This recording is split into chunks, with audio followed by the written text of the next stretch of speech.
what happened at the last cut. I cut hair too. Okay. So, I was, trying to cut my own hair, and I just pushed it back. So what you trying to do with it today? What you thinking? I just want, keep it on top. Keep it. Anything off? Like, you want me to trim it? Oh, you could trim like the little baby hairs. Okay. Would you want to try a high taper? Because I noticed, like, have you ever tried that? No, I never had a high taper. Because, like, your C's is real small. I feel like that would look best if you're cool with that. Okay, I'm cool. You cool with that? Cool. With that. You want me to wash your hair? Oh, you can. Perfect. Let's do it. The first thing I'm going to do with my client today is wash his hair. This is going to remove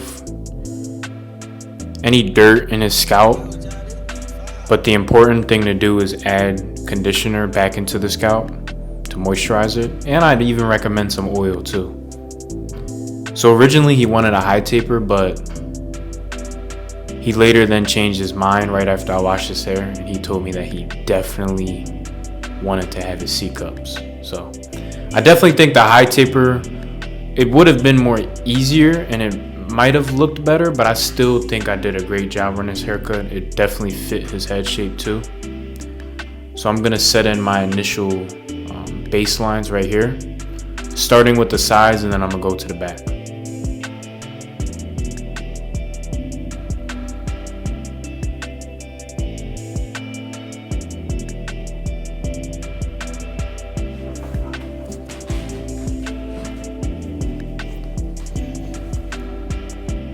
So the problem with his hair is there was no shape, there was no structure to the haircut. So what I decided to do was freehand. I freehanded a lot of this haircut to establish some structure. And we're gonna give him like a mid taper. I don't wanna keep it too low. You still want it to be noticeable.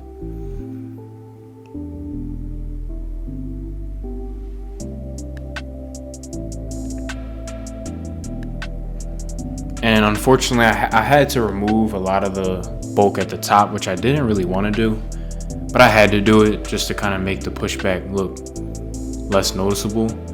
Now, you can't really notice the pushback, but especially right here, like I didn't want to take all that bulk off, but I just feel like I had to. This side was definitely more noticeable. Now, I think it's just his hair pattern. This is my first time cutting him. It just looks like the way his hair grows. It kind of grows with missing a piece in his C cup. I have a lot of clients like this with unconventional hair growth pattern like this, but nonetheless, he's still wanting his C cup, so we're gonna give him what he wants.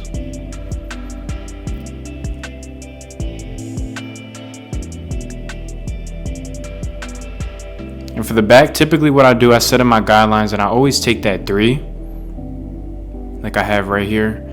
And the 3 usually goes straight into the top. And if it doesn't, you're gonna see what I do next.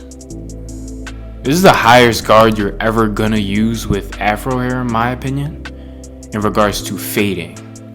It's the highest guard. Anything higher, you just freehand it. So after that, I pop the guard off and I just freehand it to add some more shape so it can flare straight out.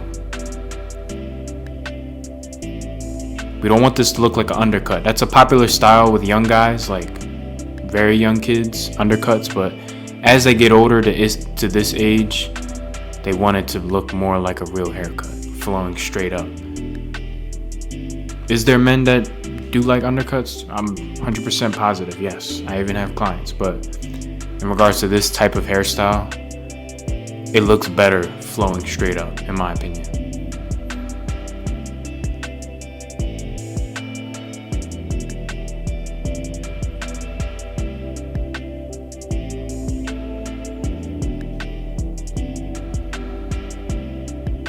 And I'm gonna just keep freehanding just to add more structure to it. And we're just gonna finish out the blend in the back before we move on to the next step. I like to make sure the hair around the ear is short enough to be sharp, to get sharp, but still long enough that it still looks like it can transition upwards. And always be careful around the ear, because the tissue around the ear, it's more sensitive. I believe, my theory of this is that it's tighter. So when something's tighter, it can kind of like,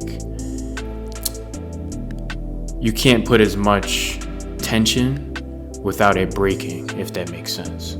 So when you're stretching the ear like how I am now, and then you're like dragging the blade, that's gonna break the skin because it's tension on a tight surface already.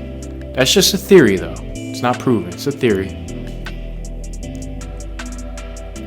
What I'm doing to his hairline, I'm gonna take a 2, go with the grain, add a little bit of hairspray, and then I'm gonna freehand going upwards to remove any curls that are overhanging.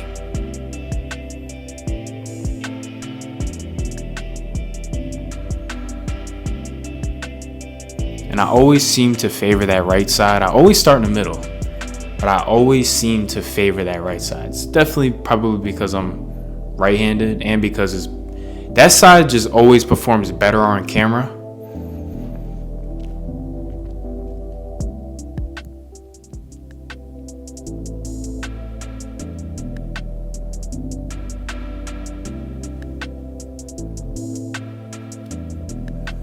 As you can see, the line coming out nice and crispy. He doesn't have the best line, but we can turn it into something. So while I'm over here on this side, I'm gonna go ahead and sharpen up that C cup in the vertical bar. Same thing on this side. This side's a little bit lighter, so it's a little bit more difficult to make it sharp, but don't press hard because you're gonna irritate the skin. Pressing hard is not going to make the trimmer hit harder. It is not. When people press hard, they're just looking for a reaction of the skin, aka trying to get a white line. That's the reason. And for the enhancements, we're using Tomb 45, of course. I did get a new compressor this day. I mean, not a compressor, a new airbrush gun. So it was spraying a little bit recklessly, but nonetheless, I still think it came out good.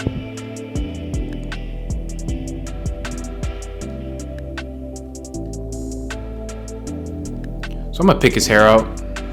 He just wants a slight trim. Again, shape, that's it. Shape over length. Shout out Barber Joshua P.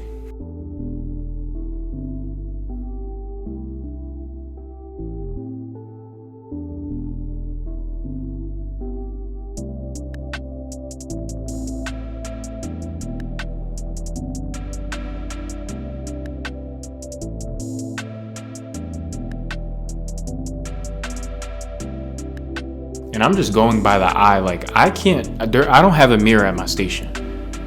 As you can see, I'm getting it even just from eyeing it. Like I don't even have to be in front of him. I could just be on that side and I could just tell it. The way the hair is positioning, I could just tell it's uneven.